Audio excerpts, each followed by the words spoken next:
자, 우리 정리법의 마지막 단계로 이제 왔네요. 관리처분계획입니다. 자, 우리 관리처분계획은 앞에서 배운 사업시행계획과 다르게 이거는 분양을 확정하는 계획입니다. 분양계획이라고 하죠.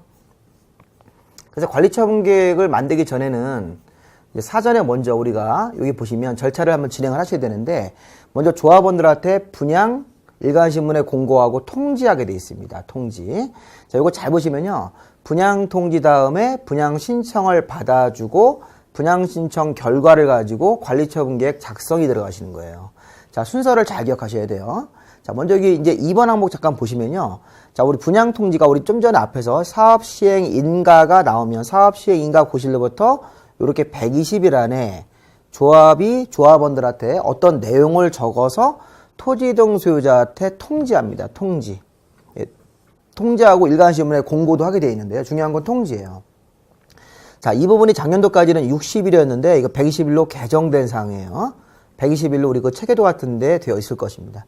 120일. 그럼 사업시행 인가 고실로부터 120일 안에 여기다 뭘 적습니까? 분양신청 기간 이런 거. 분양신청 기간 언제부터 언제까지 분양신청을 해라 이렇게. 그러니까 여기 보시면 요 120일이 분양신청 기간이 아니에요. 사업시행 인가고시가 떨어지면 사업시행 계획에 인가고시가 나오면 120일 안에 일단 편지를 통지한다. 토지 등 소유자 통지하면 그 통지를 이렇게 통지서를 열어보면 그 안에 분양신청 기간, 그 다음에 추가 분담금 이런 거, 이 추가 분담금 이런 것들이 들어가 있습니다. 추가 분담금을 계략적으로 이제 알려주는 거죠. 추정액으로. 그래서 이제 보시면 뭐 24평대를 신청하면 얼마 뭐 이런 식으로, 또 뭐 32평대 신청하시면 얼마, 종전 재산 가격을 이렇게 알려주면서 종전 재산 가격으로 뭐 18평짜리 연립주택이 있었다. 그럼 새 아파트 24평을 받으면 추가 부담금 뭐 1억 8천 이런 식으로 계략적으로 추가 부담금을 고지해서 알려주고, 분양 신청 기간을 몇 월 며칠부터 이렇게 알려주게 되어 있습니다. 언제까지 하라고. 그러면 120일 안에 통지가 갔어요. 그 안에 분양 신청 기간이 써 있는 거예요. 추가 분담금하고. 그러면 밑에 분양 신청 기간은 위에 통지한 날, 여기 통지한 날 있죠? 아까 여기 통지한 날. 통지한 날을 출발점으로 해서 30일 이상 60일 이내에서 분양 신청 기간이 정해지는 거예요. 짧게 주면 30일 이상 주는 거고, 길게 주면 통지한 날로부터 60일 이렇게 할 수 있죠. 그 중간에 45일을 선택해야 됩니다. 30일 이상 60일 사이에서 정하는 거니까. 자, 그리고 이제 뭐 20일 연장도 할 수 있습니다. 사실은 최대로 하면 뭐 80일까지도 가능한 거죠. 그래서 통지한 날로부터 30일 이상 60일 이내에서 분양 신청 기간을 정하고, 실무감은 거의 대부분 30일을 줘요. 보통 통지한 날이 4월 1일이면 4월 1일 날 통지했다 그러면 4월 1일이 이게 만약에 통지한 날이다. 아까 우리 좀 전에 이 앞쪽에서 이렇게 이제 봤었죠. 여기 보시면 여기 아까 우리 사업시행계획의 인가 고실로부터 이렇게 시작해서 여기서부터 120일 안에 편지와 통지가 갔다 이렇게. 아까 120일 안에 통지가 이렇게 가면, 120일 안에 통지가 가면 통지한 날로부터 4월 1일로 가정하면 짧게 주면 30일 주는 거예요. 4월 30일까지 줄 수도 있고, 또 길게 주면 요거를 5월 30일까지 할 수 있습니다. 왜냐면 이제 가장 길게 주면 60일 이내로 할 수 있으니까, 또 20일 연장도 할 수 있고요. 그러면 자, 만약에 분양신청 기간을 4월 1일부터 4월 30일까지 30일로 줬다고 치고요. 그 30일 안에 제가 분양신청을 해야 되는 거죠. 그 분양신청을 하면 제가 24평대를 신청하고 추가 부담금 내겠다 이렇게 오케이 사인해서 신청서를 내는 거예요. 근데 분양신청 안 하는 사람도 있겠죠. 자, 우리 분양신청 하지 않은 사람, 여기서 다시 한번 우리가 현금청산 들어가는 거예요. 자, 우리 앞쪽에서 잘 보시면 현금청산이 2번 나오는데, 이 우리 앞에서 이거 좀 지울게요. 여기 지금 이 사업시행 인가 이후에, 아까 사업시행 인가 이후에 아까 재개발 사업에 반대한 사람, 재건축 사업에 반대한 사람을 이 수용이나 이 매도 청구 절차로 우리가, 이게 바로 현금 청산 과정입니다. 이 둘 다 현금 청산이라고 하셔야 돼요. 현금 청산의 방법은 다르지만 반대한 사람 재산을 조합이 회수하는 거 현금 청산이라고요. 근데 사업시행 인가 이후에 이제 사업에 동의하는 사람으로 쭉 이렇게 오다가 보면 나중에 이 관리처분계획으로 와서 관리처분계획 단계에서 분양신청을 마지막으로 또 안 하는 사람이 있습니다. 마음이 변해서 이렇게. 그럼 이 사람에 대해서 다시 한번, 또 분양신청을 했다 철회한 사람은 분양을 포기한 사람들, 이런 사람에 대해서는 관리처분계획 인가일 다음 날로부터 90일 안에 손실보상 협의, 아까 우리 수용이면 수용 절차에 대한 협의 보상금, 매도 청구면 매도 청구에 대한 협의 보상금을 먼저 제시하고, 그 90일 안에 협의가 안 되면 자, 바로 60일 이내 재개발 사업 같은 경우는 수용 재결로 강제 수용 절차, 그다음 매도 청구 같은 경우는 매도 청구 소송을 제기해서 이제 강제 절차로 들어가라는 겁니다. 자, 이것도 일종의 현금 청산 과정입니다.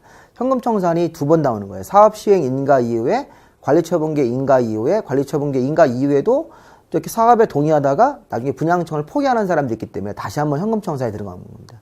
그래서 현금 청산할 때는 이 분양청 안 한 사람이 있으면 여기 보시면 분양청 하지 않았을 때는 그러면 관리처분계획 인가가 있은 날 다음 날로부터 90일 정도 안에 자, 수용 절차면 수용에 대한 손실보상 협의, 그 다음에 매도 청구면 매도 청구 가격을 제시해서 협의를 먼저 해보고 90일 안에 협의가 안 되면 60일 정도 이내로 기간을 다시 한번 잡아서 수용 재결정, 강제 수용 절차, 그리고 매도 청구 소송을 통해서 이제 강제로 판결문을 받아서 뺏으려고 이렇게 두 가지 형태로 진행을 하는 것입니다. 이거 한번 새로 개정된 사항이니까 다시 한번 잘 보셔서 이때 한번 다시 한번 현금 청산이 나온다는 사실을 확인하시고요.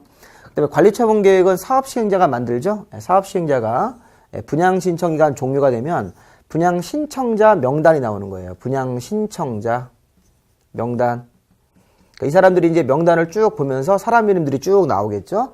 원하는 평수대도 나오는 겁니다. 그 사람들한테 관리처분 계획을 수립해서 바로 이제 분양을 하고 시장문수 등한테 인가 신청을 넣고 그다음에 동호 수첨 같은 걸 해서 관리처분 계획으로 몇 동 몇 호까지 확정되게 되어 있습니다. 그리고 관리처분 계획 내용에는 이 분양 설계, 분양 대상자의 주소, 성명, 이게 분양자가 항상 들어가면 관리처분 계획입니다. 그리고 분양 대상자가 가지고 있는 자, 앞으로 분양받을 대지나 건물의 추산액, 앞으로 받을 아파트죠. 반면에 여기 보시면 이 분양 대상자가 종전에 가지고 있는 토지 건물에 대한 가격, 요 사업 시행 인가 시점의 감정가, 그러니까 이 관리처분 계획은 디귿번에는 앞으로 분양받을 아파트 가격, 리을번에 현재 가지고 있는 종전 재산의 가격을 평가해서 그 가격 같은 것들을 비교하게 관리처분 계획에 이런 내용들이 들어가시고 전체 사업비가 얼마 들어가고 그 다음에 각자 조합원들의 이 부담 규모 이런 것들이 관리처분 계획으로 들어가는 것들이니까 이런 내용들 한번 확인해 보시고요. 자, 공사가 마무리가 되면요. 이제 철거해서 공사를 하는 거죠. 철거해서 이제 공사합니다. 관리처분 계획 인가 떨어지면 관리처분 계획이 인가 고시가 나오면 바로 주민들 이제 이주하시고 철거해서 공사합니다. 공사 끝나면 준공인가라는 걸 이제 사업 시행자가 시장문수 등한테 신청해서 준공인가를 받고 시장문수는 준공인가를 내준 다음에 공사 완료고시라는 걸 합니다. 공사 완료고시. 그러면 지체 없이 측량과 분할을 해서 자, 대지나 건축물에 대한 소유권을 이전 고시한다. 새 아파트 쪽으로 소유권을 이전해 줍니다. 이때 효력 발생일이 언제냐면 소유권 이전 고시 다음 날에 새 아파트에 대한 소유권을 취득한 사실, 소유권 이전 고시 다음 날에 새 아파트를 조합원들이 취득하는 겁니다. 법률의 규정으로. 취득하고 나서 그 뒤에 이제 지체 없이 등기 신청은 따로 하게 돼 있습니다. 등기가 완료가 돼야지만 소유권을 취득하는 게 아니죠. 소유권 이전되는 날이 정해져 있습니다. 법률의 규정으로. 이런 내용들 한번 살펴보시면 되겠습니다. 자, 그리고 이제 마지막 다시 한번 최종 정리입니다. 우리 정비법은 제가 이렇게 간단하게 추정적으로 하려고 하더라도 워낙 공부할 내용들이 많아요. 그래서 우리 정비법 내용들을 한 3문제 정도, 조금 욕심을 내면 4문제 정도 이렇게 욕심을 내서 공부를 좀 하시고 다시 한번 복습, 수업 내용 듣고 나서 지금 제가 설명해드린 이 강의를 들어보시면 조금 더 우리 효율적으로 이 정비사업을 이해할 수 있을 겁니다. 자, 우리 공부 어떻게 했습니까? 처음에 용어 정리했었죠? 용어 정리. 정비사업은 3가지가 있었고, 토지 등 소유자 이런 것들 배웠어요. 자, 그 다음에 우리 정비사업의 순서가 기본적으로 이렇게 기본계획을 먼저 만들죠? 아까 우리 기본계획은 우리 5명의 관청이 만들었어요. 군수 빼고. 네, 그 다음에 여기 정비계획을 만들어서 최종적으로 정비구역까지 가야 되는 것이죠. 기본계획 다음에 정비계획, 정비구역 지정. 그러고 나서 이제 추진위원회를 구성을 하고 정비사업 조합을 만들고 준비 업무하고 이런 것들. 그러고 나서 사업시행계획이 나오고 관리처분계획으로 공사가 마무리되는 거죠. 분양을 하고. 자, 이 순서를 쭉 한번 보시면 되겠습니다. 이 순서를, 기본적인 순서를 못 외우시면 이 정의법은 완전히 이제 굉장히 깜깜한 상태에서 공부하다 보니까 기본서를 아무리 보시더라도 안 될 겁니다. 이런 순서를 좀 잘 잡고 우리 공부하시고 처음에 우리 입문하신 분들 이 정도 설명들이 좀 어렵지만 여러 번 좀 보셔서 소화를 좀 시키셔야 되겠습니다. 자, 우리 그럼 다음 시간에서는 제가 이제 건축법 설명을 좀 드릴 테니까 우리 올해 한 번에 공부해서 합격할 수 있도록 최선을 다해서 남은 기간 충분하니까 열심히 공부하고 저도 열심히 강의 좀 해서 올해 좋은 성과를 좀 내도록 하겠습니다. 자, 고생하셨습니다. 다음 주에는 건축법 뵙겠습니다.